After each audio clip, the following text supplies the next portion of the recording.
Now, over the past 41 years, Americans have bought more than 13 million Honda Accords. So there's definitely something behind them. And as I've talked about before, Honda makes great engines. This little 4-cylinder engine can run forever. Honda is the #1 manufacturer of internal combustion engines in the world. They make very good engines. This particular one's made it to a 5-speed automatic. And I know I've warned people about Honda automatic transmissions having problems in the past. This particular one, the 2012, it's a 5-speed automatic. It's got good response, and on the highway, like I said, when it's up into 5th gear, you can get 34, 35 miles a gallon. And yeah, it's zippy. In town, you're only going to get about 22 miles a gallon because it sacrifices gas mileage in town for really zippy acceleration. Now, if you were thinking about purchasing an Accord, either used or new, my advice, stick to the 4-cylinder engine. It's got plenty of power, plenty of zip, but if you're a speed demon, go ahead and buy the V6. It's got a lot more horsepower. Honda makes very good V6 engines too, but of course you're going to get worse fuel economy. There's twice as many moving parts in a V6 as there is in a straight 4. So as they do age, repairs are going to be more expensive on a V6 than on a 4-cylinder. Not just like their competitors. Camry, they got a lot of room in them. They're a little bit sportier inside. The back's got plenty of room, as does the trunk.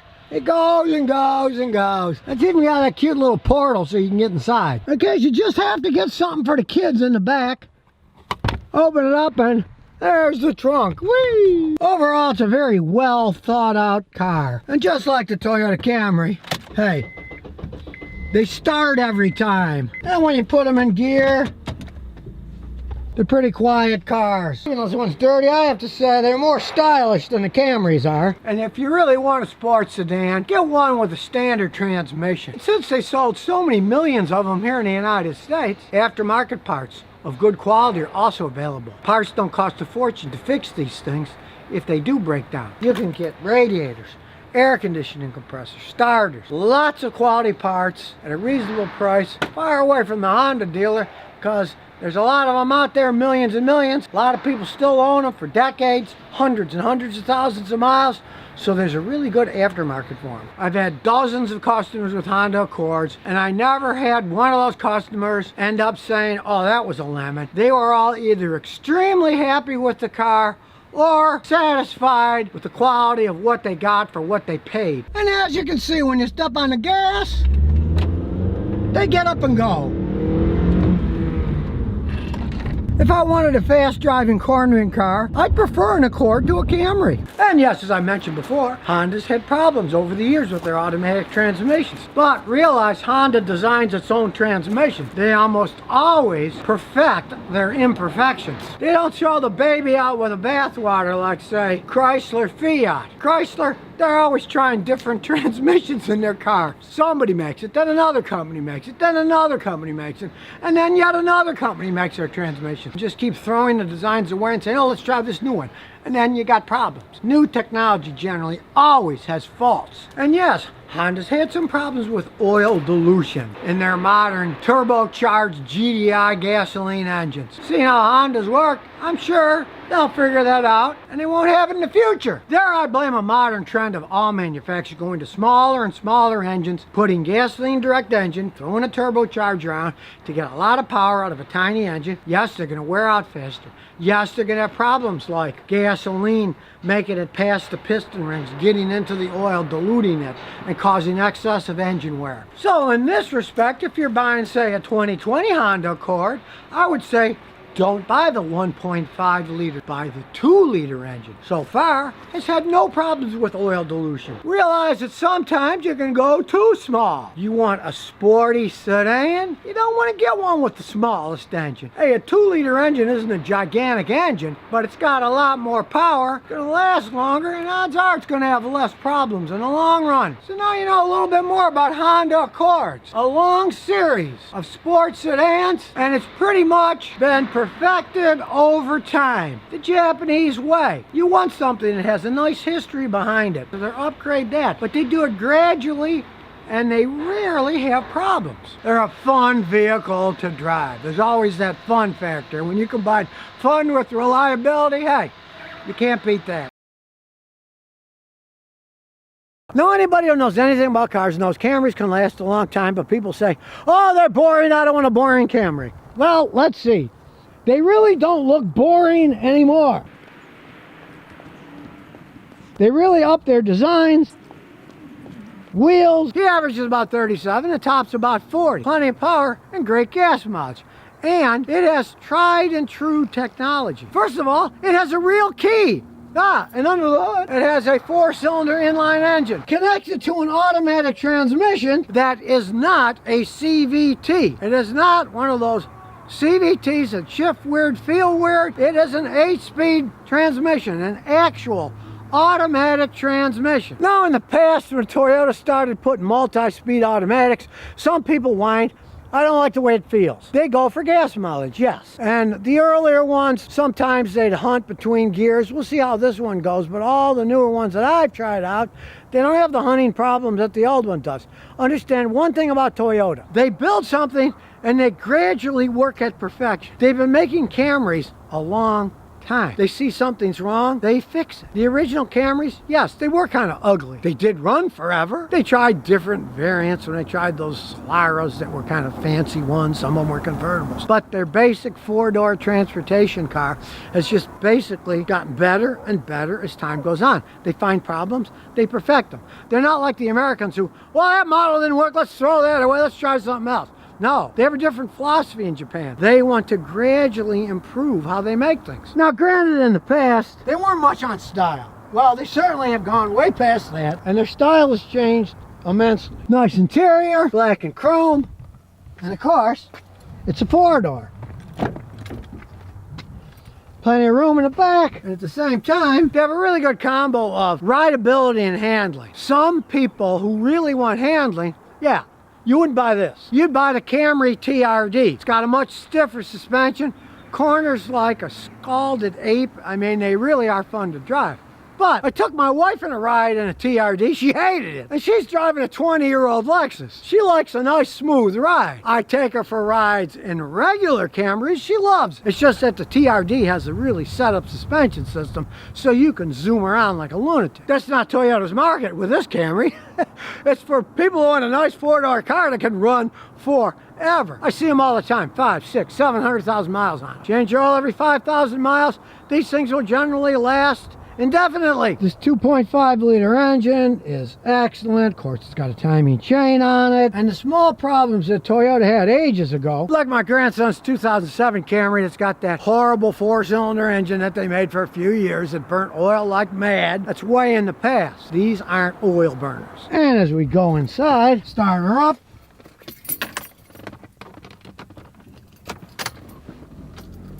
I notice they've improved their interface here. It used to be it sat up too high. Now, from where I sit, it doesn't block the window at all. It's more integrated. I would like it a little bit lower myself. I would have designed it a little bit lower, but that's what Toyota's doing. Fancy automatic transmission. You can go eco mode, normal mode, sport, or if you want, you can shift it yourself. Very easy to use. And since it has an actual automatic transmission, you are actually shifting gears. This isn't a CVT that's pretending to shift gears to the marvels of modern computers and hydraulics. This is actually shifting gears. We'll try it out later. Now the seats are faux leather, but they're very comfortable, and this stuff tends to last quite some time. I really like the combination because nothing wears like fabric, so the stuff you're sitting on is really comfortable, but it's still got a leather look to it. And I personally kind of like this. It doesn't have a sunroof because I personally think sunroofs are the dumbest thing on earth. What do you want a sunroof for? It just gets heat in. And anyways, with a solid roof, you're safer. That's part of the strength of the vehicle, a solid roof. I would rather have a solid roof over my head than some stupid sunroof that might shatter if something bad happens. You can see it's got the automatic high beams. You can turn the traction control off if you want. Simple setup, heating and air conditioning. I hate when they have all this stuff hidden up here on the computer. We got to scroll through a bunch of crap to get the heater or the AC on. This to me makes more sense. There's the defrost. Automatic. You can set the temperatures very simply. Turn it off if you want. Turn it on again. Then when you change the speed, You just push the button here. You're not pushing your fingers all over. Much easier to operate. So let's take it for a spin. It's smooth as can be. Decent backup camera, nothing outrageous, but yeah, it's a decent camera. Typical Camry, smooth, shifts like a dream, like I say. These don't hunt for gears, and this is just a normal, it's not a TRD, but you want to zoom around. There's another one. They're everywhere. Same color too. So you can get 40 miles a gallon on a highway, and it's getting 37 around the city with a regular transmission. You don't have to sacrifice power and smoothness for a CVT. This is power and smoothness, and it's an actual automatic, like I said. And as we go down the road, we'll try the old brakes. ABS works phenomenal. And here we go to our little drag strip.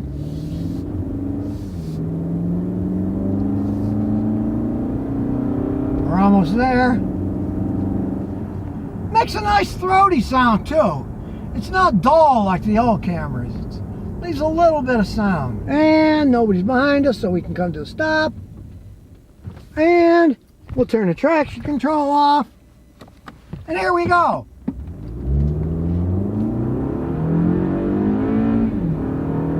Smooth shifting, listen to it. You can barely feel it shift. Like I said, these new multi-speed transmissions Toyota has, they got most of the bugs out of them. But just for giggles, let's put it in manual shifting. Here we are in second gear. Ooh, that was pretty fast. Downshift. Hey, it downshifts quick. Look at that. Hey, I gotta say, the manual is not like the older ones. They had kind of a time lag. This thing is crisp. It shifts manually smooth. Now, when it's an automatic, yeah, it shifts perfectly smooth then. But if you want to have a little sporty fun, just put it in a manual shifting. And you can see it's got lane departure because, see, it's warning us. Warning, warning, do not drive over the yellow line. Warning, warning. Well, I'm getting older. Maybe I need that now. I don't know. Then again, my wife said I needed it years ago. Well, in my defense, it isn't that easy to drive fast, film, talk, and think at the same time without running into something. And as we come to a stop, nice and smooth. And look, it's not turning itself off. I love that. I hate that auto start-stop. I find it annoying, and I think Toyota understands that many Americans find it annoying, so this doesn't have it. I love that. Most of them you can turn them off by pushing the button, but you got to keep pushing the stupid button. I have it in eco mode. Let's see what that does. I don't know, it doesn't seem eco to me. It's still got plenty of pickup. Some of those eco modes are slow. Hey, it didn't slow it down one iota. It's got the modern conveniences right there. It's telling you the speed limit, and unfortunately you can also see it from the passenger side, so my wife would see how fast I was going over the limit. Well, you can't have everything. Usually the heads-up display, this doesn't have it.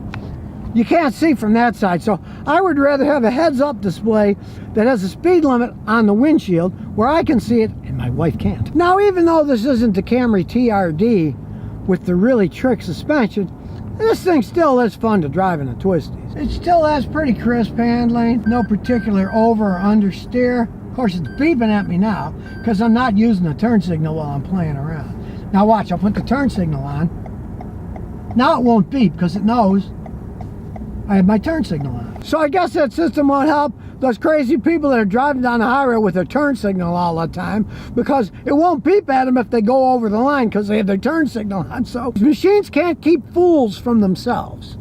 Realize that. They're not miracles. Fools will still continue being fools, whether computers are advising them or not. So there you have it, a 2022 Camry. Now, the owner traded in a Mustang that had 14,000 miles. Not because the Mustang was falling apart, but because he didn't like 13 miles a gallon anymore. And he's getting almost 40 on this thing. And he says this is just as much fun to drive around. It really handles quite well. And I do have to say, for all the people that whined about Toyota multi-speed automatic transmissions, hunting for gears and not feeling right, this feels perfect. Whether it's by itself, extremely smooth, or putting it in manual and really zooming it. That's what impressed me, because the older ones, you'd shift them up and down manually. There'd be a little bit of a wait, sometimes even a second, for it to go up or down in gear. Felt sloshy. this didn't feel sloshy. Because realize, this is not a CVT transmission. It isn't doing fake gear changes, because CVTs don't have gears. It is changing actual gears. It's going 5, 6, 6, 5, 4, whatever. It says on the dash what it is, but it actually works like most things Toyota. It doesn't look boring. It doesn't drive boring.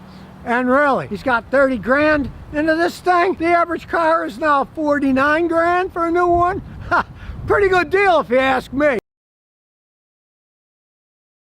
Here's the 2020 Mazda Miata Grand Touring. Now the Mazda Miata is the only two-seat sports car in the history of mankind that's sold more than 1 million units. It says it right there. And how they do it? Well, 3 ways. They're fun to drive and they last. They don't break down. Now the first Miata was 1989. Back then sports cars were notorious for breaking down, having problems. Mazda fixed that. They made a reliable, cute, fun little car that didn't break. Before the Miata, lots of people loved British sports cars, Italian sports cars, but they had one big problem. They broke down all the time. They weren't reliable. Back when they started in the United States in 1989, these things were $13,800. What a deal for the money. Now, what you see is what you get. A beautiful looking little sports car. Not a race car by any stretch of the imagination. The original had 116 horsepower. This one, it has 181. Nothing outrageous, but hey, it can run a long time because there's no turbocharger. It's a very reliable engine, and a long time ago, they went to timing change. You don't have to worry about changing a rubber timing belt. Those days are long gone. Rather than going for insane speed like, say, a Honda S2000, which, by the way, they don't make anymore, this went for insane reliability. I've got customers with Miatas that have over 300,000 miles on the engines. It can run a long time, especially if they're like this one with the 6-speed standard transmission. I never was a fan of the automatics, but truth be told, the newer ones, the automatic transmissions are much better than they used to be. They've redesigned stuff, and they're not bad, but they're nowhere near as much fun as this thing. Because 181 horsepower is 181 horsepower.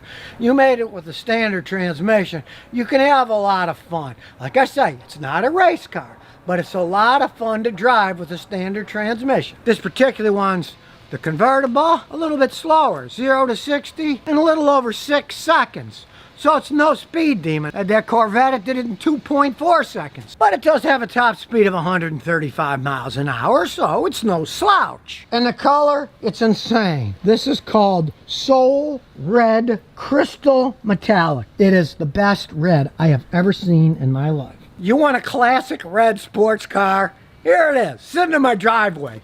And to top it all off, it's got a really nice sunroof. We'll start it up. And we'll push the magic sunroof button. What a sunroof! You get all kinds of sun. You don't have to do anything except push a button. And you got a nice stable top too. It isn't open. Mazda Miatas were always fun convertibles, but they were the rag top, the soft top. The windows would fog off. Tops, the ultraviolet rays of the sun ruin them. They look bad, they rip, and you got to put an expensive new one in. Plus, if you've never driven one, they are noisy as can be. There's no insulation in them. So when you're driving on a highway, you hear the 18-wheelers going around you. This has a nice metal top. So it's quiet when you're going down the road when it's up. And when you put it down, you don't have to mess with it, worry about stuff ripping and tearing and fading in the sun because it's made out of metal. And we check the inside. It's a nice little sports car, well appointed, black, chrome, nice leather, and man, does that red paint pop. But it's a modern sports car. It's got everything you want, it's got charging ports, and it's a true sports car. What's in the middle? The tachometer. Speedometer's over here. Tachometer's here. Good gas mileage. I've been driving like a lunatic. It still gets 32.8 miles per gallon. And a well thought out selector for the computer. Very easy to use. Well, if you're right-handed. I happen to be left-handed, but well, that's life. Right behind me, a cute little glove box. It's in the back instead of the front. It's got a lock too if you leave the top down. And it's a Japanese car. Made in Japan. Freezing cold AC. And yes, it has electronic controls, traction, and all kinds of safety devices. But if you know how to drive and you drive like a maniac, You can turn that off, and you can turn off that assistance too. So, you want to drive hard and you know how to drive, you can do that. It isn't one of these force you to drive wimpy cars. You can drive it whatever way you want. You have the choice. Just flick the button. So let's see how it drives. Now just sitting there idling, you can see it's a quiet car. Now let's see what it can do from a standing start in first gear. Not too shabby. And that's why you want to turn the traction control off. So you might have thought, oh, 181 horsepower, you can't have any fun.